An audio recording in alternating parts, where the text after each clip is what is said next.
First of all, let me make a small introduction of myself. I'm American. I was born in America. My parents were also born in America, but my grandparents came from Lebanon.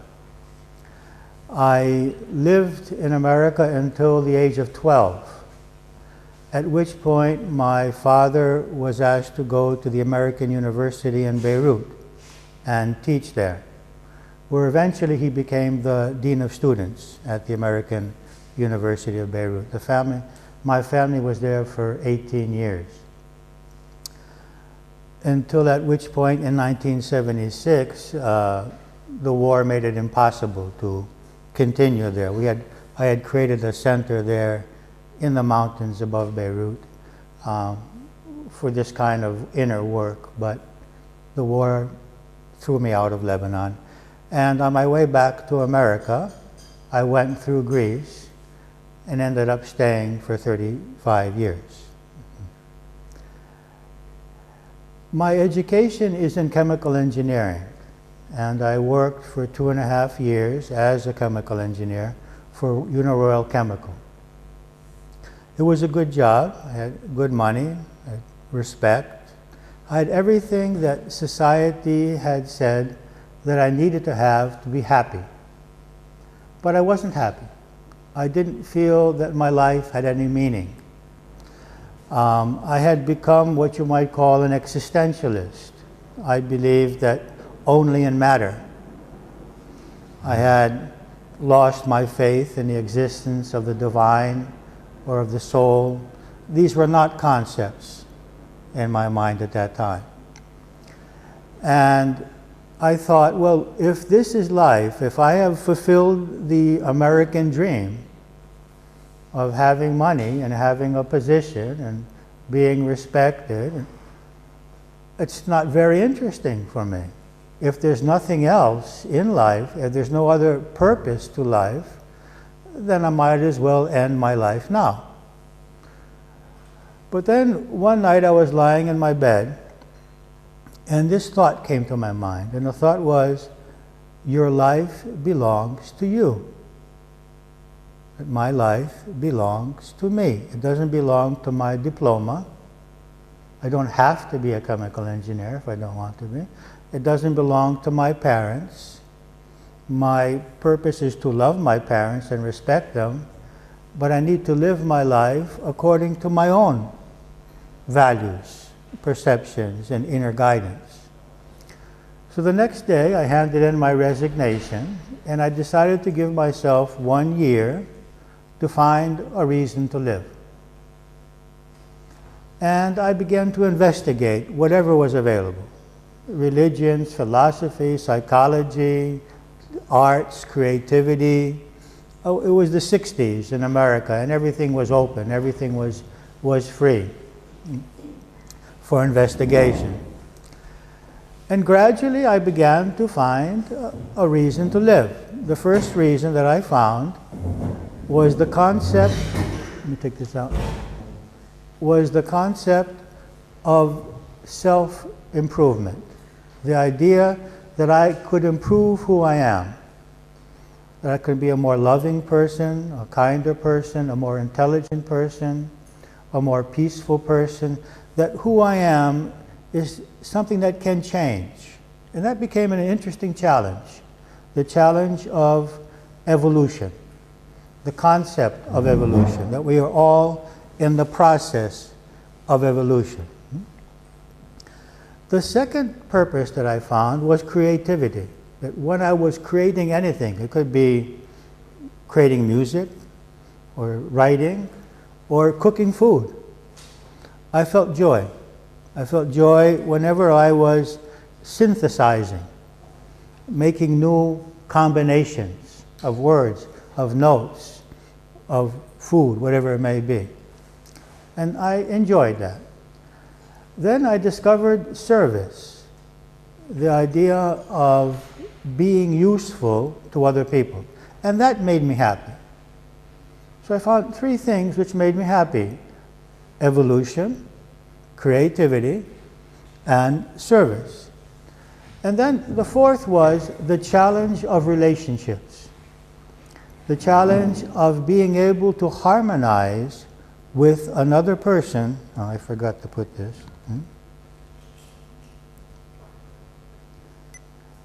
The challenge of being able to harmonize my ego with the ego of another person. This is a whole university in itself. What do I do when my ego wants something different than what the other ego wants? And how do we solve these problems? And where do I need to be assertive, and where do I need to let go, and where do I need to change myself? So I found 4 reasons to live, and I decided to continue living, as you see me today. And then, having investigated all of this, I decided, well, I want to offer other people this knowledge and these techniques which helped me. And this is an ongoing process. I continue to learn. I continue to seek to understand myself more clearly, learning also new methods and sharing them with the people around me. In that process, in Greece, that has led to writing 30 books in the last 35 years, and the creation of a spiritual or psychological center there, in which I cooperate with another 60 of my group facilitators. These are people that I have trained to do psychological work with people. And some of them work with me in our Athens center, and others work throughout Greece and other cities. And some of those books are available here today in English. And also the creation of what we call the 6-year self-knowledge seminar. It's like a university, in which if you finish the first year, you can go on to the second, and then you can move on to the third. I have brought, that seminar does not exist actually in English. Only the first 2 years exist. And I have brought some CDs and DVDs from that self-knowledge seminar in English from the first 2 years, and there in the back. So with that introduction, I think we can begin our work. Is there anything that you would like to ask me before we begin? Okay. Then we will...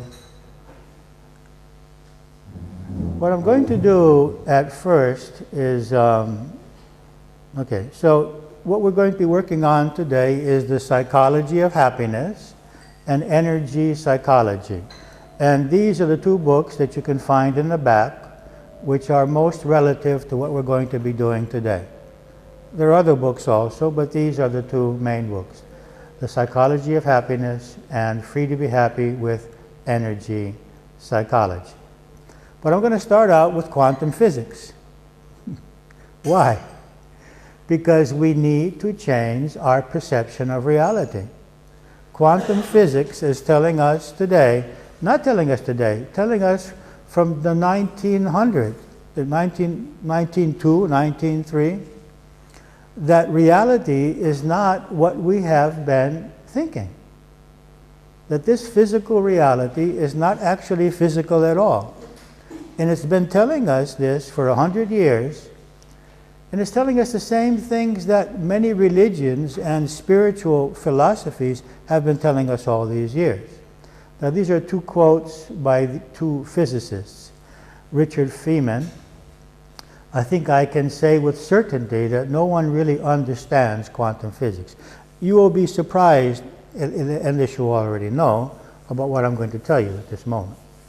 And then by Niels Bohr. You must have heard of Niels Bohr. We all heard of him in high school. Physics, okay? Those who are not shocked when they hear for the first time about quantum theory have probably not understood it, okay? So let's see what this is all about. It all started around 1905, 1906, when they started shooting photons, electrons, onto photographic film. And when they would shoot it through a hole, that would create an image of light on the film. And then when they started to shoot it through two openings, as you can see here, they expected to see two lines of light appearing on the film. Isn't that what you would expect? We're shooting electrons, photons, and that should mean that the light should appear here and here. But that's not what happened. This is what happened. This series of white lines, and how can we explain this? And the physicists were going crazy at the time. How can we explain the fact that we're sending these photons through these two holes and we're getting all of these lines? And the only explanation is that the photons are actually waves. The only way to explain the phenomenon is that this is what we call a wave interference pattern, in which the two waves are affecting each other, and the peaks and the valleys of these waves are creating a series of areas of light and darkness. So that they had to understand that these photons or electrons are not actually matter, but that they are waves. And in fact, that they are waves of possibility. So what we have here is, the mouse has stopped working. What they said is that this, what we thought was matter, what we thought until now was matter, is actually a field of possibilities. The field is spread out, okay, which takes a position only when there is an observer. So this became very strange, okay. So what they said is, we can say that this particle is most likely to be here, but it could be also here, and it could be also here. And we won't know until, now how many of you have seen the movie, What the Beep Do We Know? Very good, more than yesterday. Okay. I really suggest this movie. It really helps us to understand reality much more deeply, okay? What's the beep in there? What the beep do we know? Rather than saying, what the hell do we know? They say, what the beep do we know? Okay. And what is it showing here? That this basketball is actually a field of possibilities, and it could be anywhere. It's not going to be over here, but it could be here, here, here, here. And the only moment that it actually takes a stable position is when someone observes it. When she turns around and it takes a single position. Now we can make a correlation here. It's not a correlation that the physicists make. It's a correlation that I make, and which this movie makes. And that is that life is a field of possibilities. Your parents are a field of possibilities. Your spouse is a field of possibilities. Your children is a field of possibilities. Your health is a field of possibilities. And your economic situation is a field of possibilities. And that we are the ones who cause that field of possibilities to take a specific state. That life is not something actually so physical and separate from us. Okay? We'll see the next one now.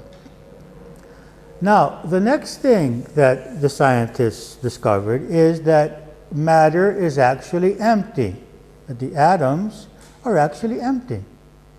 And the correlation is that if this nucleus, which is the protons and the neutrons in an atom, were a basketball, the area of the atom would be 22 kilometers from here. All that space would be taken by the electron field.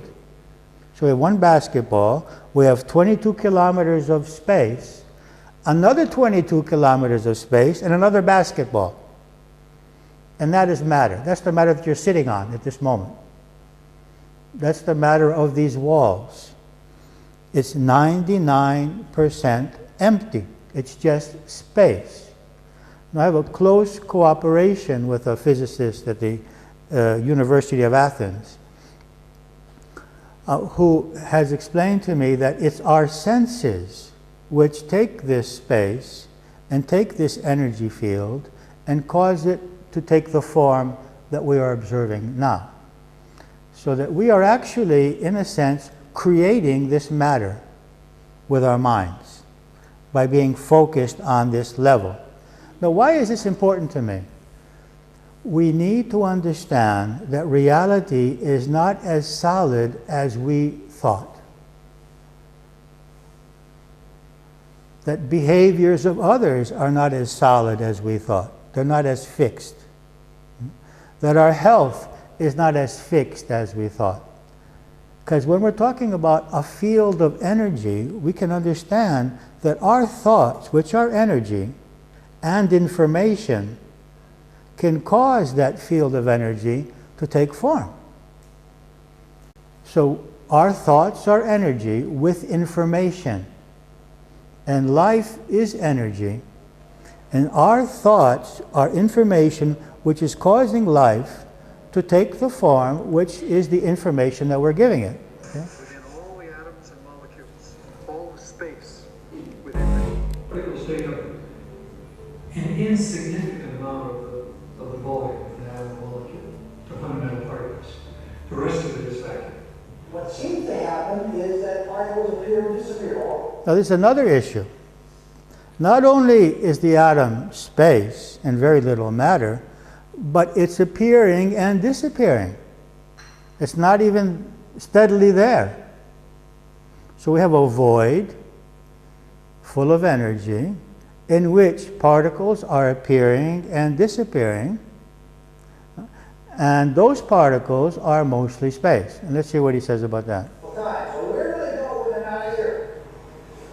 Now that question is tricky. I'm going to give you two answers. Answer number one. They go to an alternative universe where the people in that universe are asking the same question about those particles when they come into our universe. Let's see, where do they go? One possible answer. Now, the book Tao and Physics by Fritjof Capra is a book that was written about 40 years ago, explaining this fact that many of the spiritual truths are in fact being verified by quantum physics. And here we can see that two particles can become energy, that matter can become energy. We know this because we use it to generate electricity or to create atomic bombs. But that also that energy can become matter, that two particles that collide can also, the kinetic energy of those can become matter. Now, they discovered two other extremely interesting things. First of all, the concept of non-locality, that a particle can exist in more than one place at a time. That if this was a particle, it could be simultaneously here, and here, and here, and here. In fact, in one experiment, they found a particle in 3,000 places simultaneously. What kind of particle? We're talking about a subatomic particle. Okay.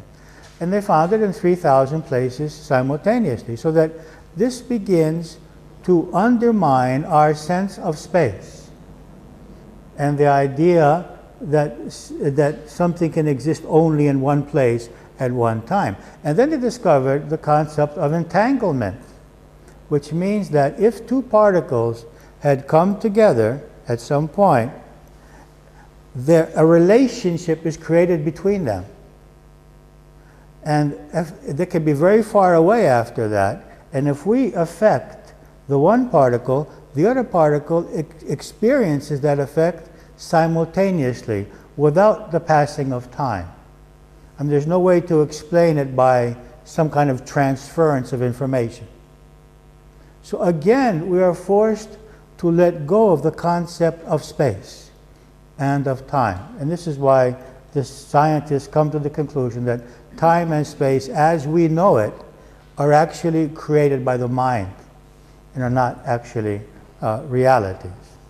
The particle can be two places, two or more places or states simultaneously. And this is a very bizarre concept, and one of the hallmarks of quantum.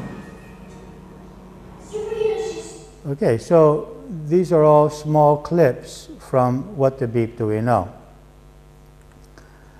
Okay, so Newtonian physics, that is the physics in which we have based our perception of reality, has told us until now that the world is out there, that it's separate from us, and it's created by other powers and not by us. And thus we have no responsibility. We have no responsibility for our economic situation, for our health, for other people's behavior, for the government, for anything. That these are, whatever is outside of me is something separate from me. And this is the perception which needs to change. We need to realize that we are the creators of our reality. And that our beliefs, our conscious, and especially our subconscious beliefs, many of which we are not aware of, are actually creating our lives. They're creating our economic situation. They're creating people's behaviors. They're creating our life situation. That we are the creators of our lives. And this is, if you take one thing from this seminar, take that. I take responsibility for my life. I stop blaming others. I stop waiting for others to create my happiness, to help me feel that I'm worthy, to make me feel safe, to make my health. I only can create my health. No one else can create it. The doctors can help me. They can advise me. So if you take one thing from this seminar, this is something that I took from a lecture when I heard when I was 24 years old. And it has changed my life. That I am the creator of my life. And that everything that happens in my life in some way is a reflection of something that's inside of me. It could be a lesson that I have chose to learn. It could be the way I'm thinking. It could be a fear that I have, an attachment that I have. Okay? So quantum physics tells us a different thing. It says, quantum physics tells us that it's impossible to witness anything without in some way altering it or affecting it. The observer changes the observed by the act of observing. There's a person coming in, sitting in the room, and you walk in. You have changed that person. Your energy, your thought forms, your beliefs, what you expect. And if that's a person that you have a history with, he's just going to fall into that history.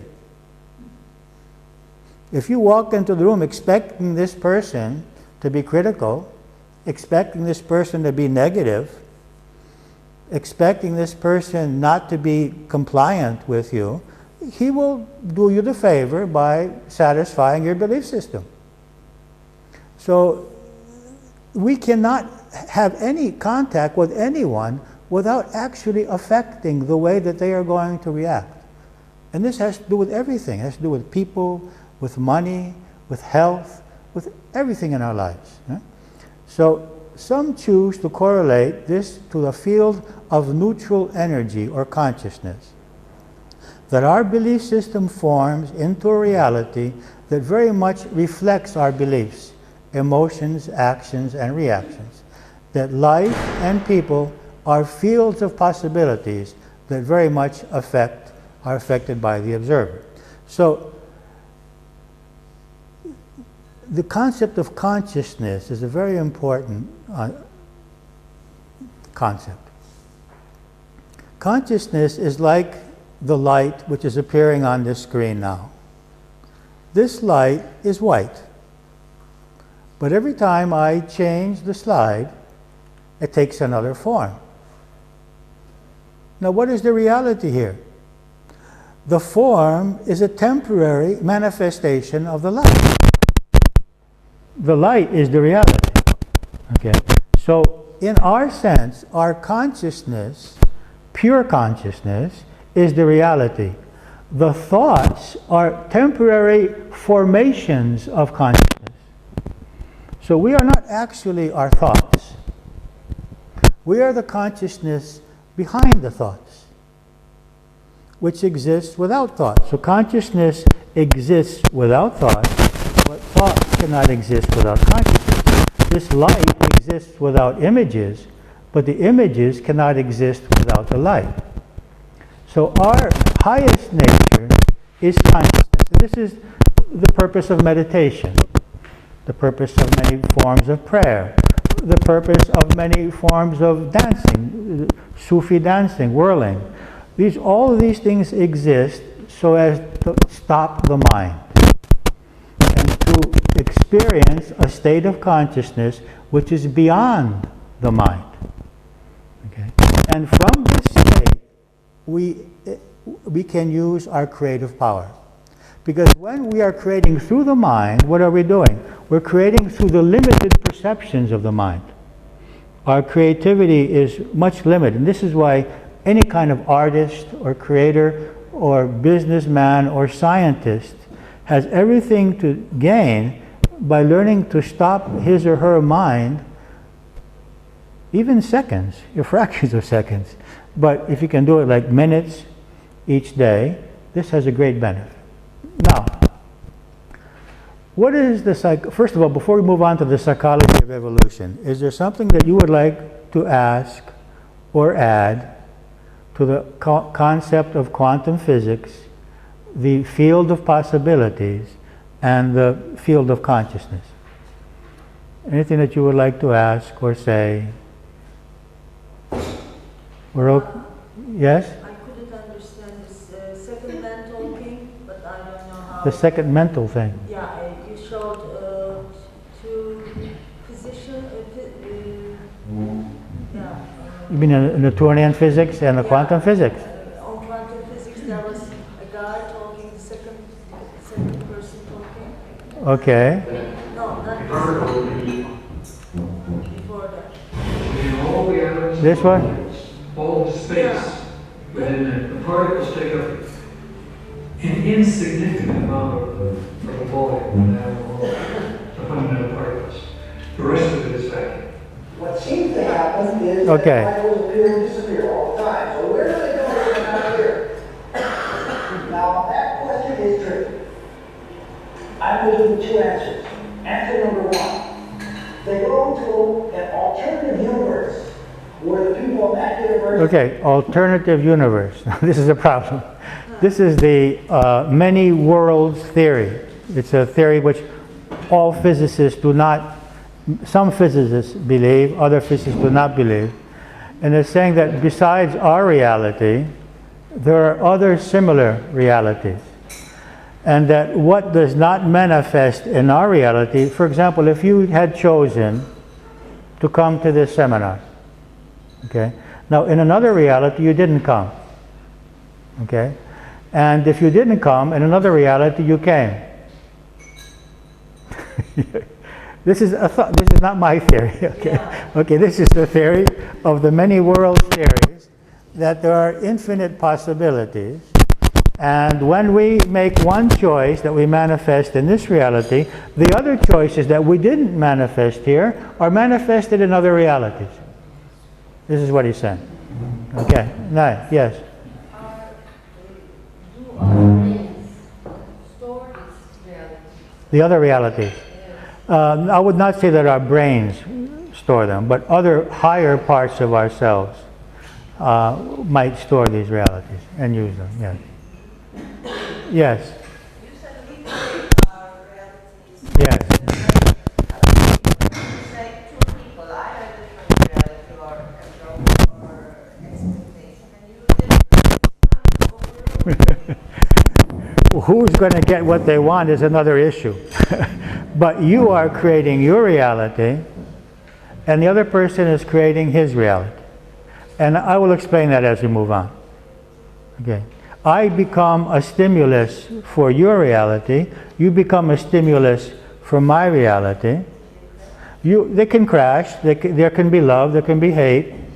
But in every situation, each of us is responsible for what goes on in here. there are two issues in the creation of reality. One is what happens.